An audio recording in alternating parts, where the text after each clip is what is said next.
पंजाब में सीएम चन्नी के करीबी रिश्तेदार पर हुई ईडी की छापेमारी पर सियासी घमासान जारी है।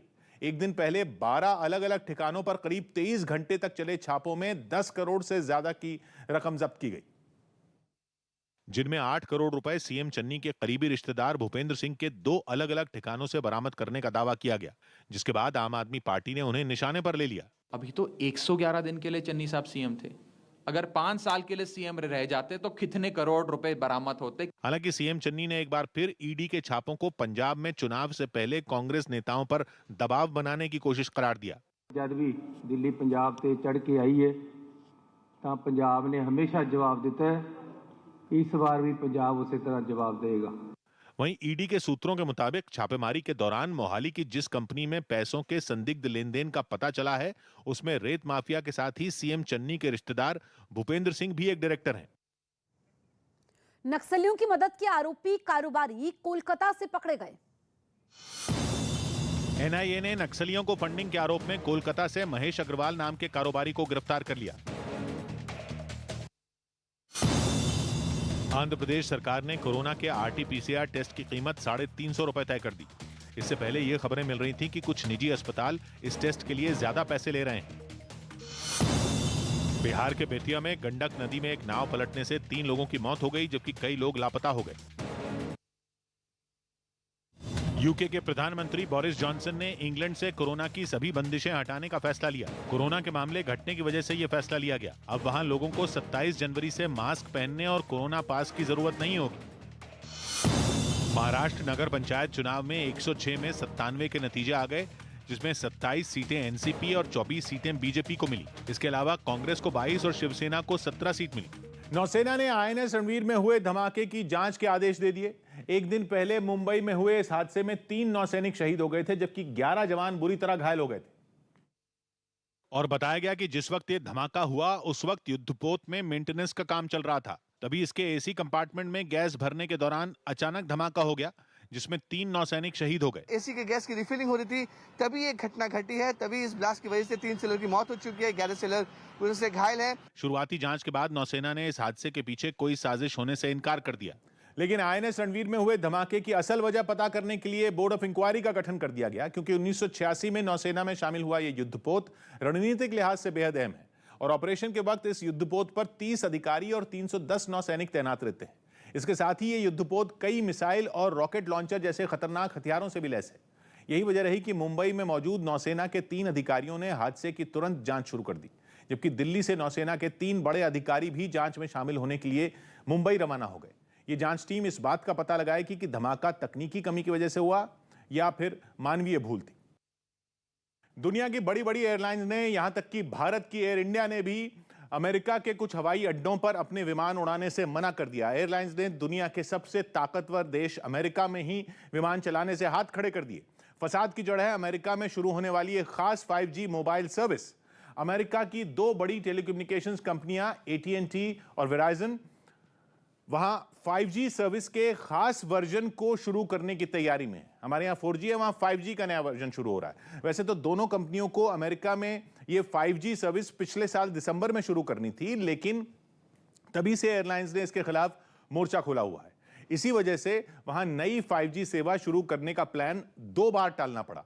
लेकिन अभी जब फिर से 5G शुरू करने का वक्त आया तो भारत की एयर इंडिया, UAE की एमिरेट्स, आना और जापान एयरलाइंस ने अमेरिका में कुछ जगहों पर अपनी उड़ानें रद्द करने का ऐलान कर दिया। एयर इंडिया ने तो साफ कहा कि वो दिल्ली एयरपोर्ट से सैन फ्रांसिस्को, शिकागो और न्यूयॉर्क के जॉन एफ कैनेडी एयरपोर्ट के रूट पर अपनी सेवा ही रोक देगी। वहीं एमिरेट्स ने कहा कि वो अमेरिका के Boston, Chicago, San Francisco, Miami और सियाटल जैसे 9 बड़े हवाई अड्डों तक जाने वाली अपनी उड़ानें रद्द कर देगी। अना और जापान एयरलाइंस ने भी अपनी कुछ फ्लाइट कैंसिल करने की जानकारी दी। मतलब कि वो 5G मोबाइल नेटवर्क, जिसे 21वीं सदी की दुनिया का बहुत बड़ा गेम चेंजर माना जा रहा है, जिस पर दुनिया के बड़े बड़े देशों ने बहुत बड़ा दांव लगाया हुआ है, उससे अमेरिका में हवाई जहाज उड़ाने वाली कंपनियां दहशत में हैं।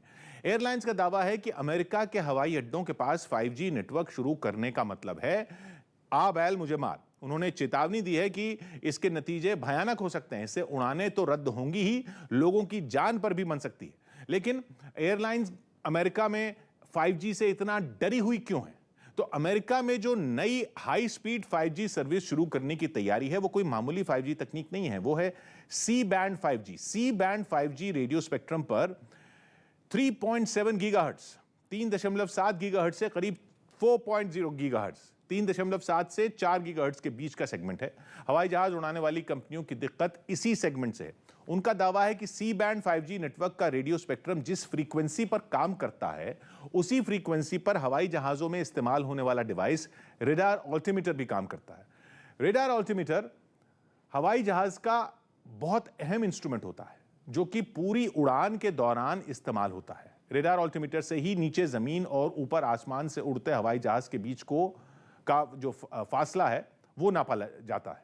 खासतौर पर जब विजिबिलिटी बहुत खराब होती है, सामने साफ नहीं दिखता, तब रेडार ऑल्टीमीटर पायलट का खेवनहार साबित होता है।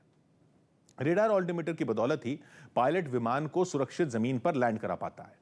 इस अहम काम को करने के लिए रेडार ऑल्टीमीटर रेडियो सिग्नल का इस्तेमाल करता है। वो ये देखता है कि विमान से रेडियो वेव्स कितनी देर में जमीन तक गईं, फिर वहां से बाउंस होकर कितनी देर में वापस ऊपर आई। इस कैलकुलेशन के आधार पर रेडार ऑल्टीमीटर बिल्कुल सटीक रीडिंग देता है, लेकिन यह सब करने के लिए उसे रेडियो स्पेक्ट्रम का खाली पैच चाहिए होता है। इसी वजह से एयरलाइंस का दावा है कि क्योंकि सी बैंड 5G और रेडार ऑल्टीमीटर लगभग एक ही फ्रीक्वेंसी पर काम करते हैं, इसलिए 5G के एंटेना रेडार ऑल्टीमीटर के लिए परेशानी पैदा करेंगे और वो गलत रीडिंग दे देगा। दावा है कि रेडार ऑल्टीमीटर की गलत रीडिंग सैकड़ों लोगों की जान पर भारी पड़ सकती है। इसकी वजह से पहले एक हादसा भी हो चुका है। रेडार ऑल्टीमीटर की गलत रीडिंग की वजह से 2009 में टर्किश एयरलाइंस का एक विमान लैंडिंग के वक्त क्रैश हो गया था, जिसमें 9 लोगों की मौत हो गई थी। मतलब इतनी दिक्कतें हैं। इसी वजह से हवाई जहाज उड़ाने वाली कंपनियों का कहना है कि अगर एयरपोर्ट्स के पास ये सी बैंड 5G सर्विस शुरू हुई तो रोजाना 1000 उड़ानों को दिक्कत आएगी। मतलब कि उनका तो भट्टा बैठ जाएगा। और अगर हवाई जहाजों के उड़ने में रोड़ा आया तो फिर तो पूरी दुनिया डोलने लगी, बड़े से बड़े देशों की अर्थव्यवस्था चरमराने लगेगी। ऐसे में जब एयरलाइंस ने अमेरिका में कुछ जगहों पर अपने विमान उड़ाने से ही मना कर दिया तो मामले को सुलझाने के लिए खुद व्हाइट हाउस को उतरना पड़ा। नतीजा यह हुआ कि अमेरिका की दोनों टेलीकम्युनिकेशंस कंपनियों ने ऐलान किया कि वो अमेरिका के मुख्य हवाई अड्डों के पास लगे टावरों में फिलहाल नई 5G सर्विस एक्टिवेट नहीं करेंगे। मतलब तीसरी बार उनका प्लान टल गया। हालांकि टेलीकॉम इंडस्ट्री का साफ कहना है कि एयरलाइंस का डर बिल्कुल बेतुका है। उनकी 5G सर्विस से हवाई जहाज के रेडार ऑल्टीमीटर में कोई परेशानी नहीं आएगी। वहीं अमेरिका की बाकी जगहों पर नई 5G सर्विस शुरू होगी और 90% से ज्यादा टावर एक्टिवेट हो जाएंगे। अमेरिका में यह मामला इतना बढ़ गया है कि खुद अमेरिका के राष्ट्रपति जो बाइडेन ने कहा कि उनकी सरकार एयरलाइंस और टेलीकॉम कंपनियों के साथ बात कर रही है ताकि जल्द ही इस मसले का हल निकले।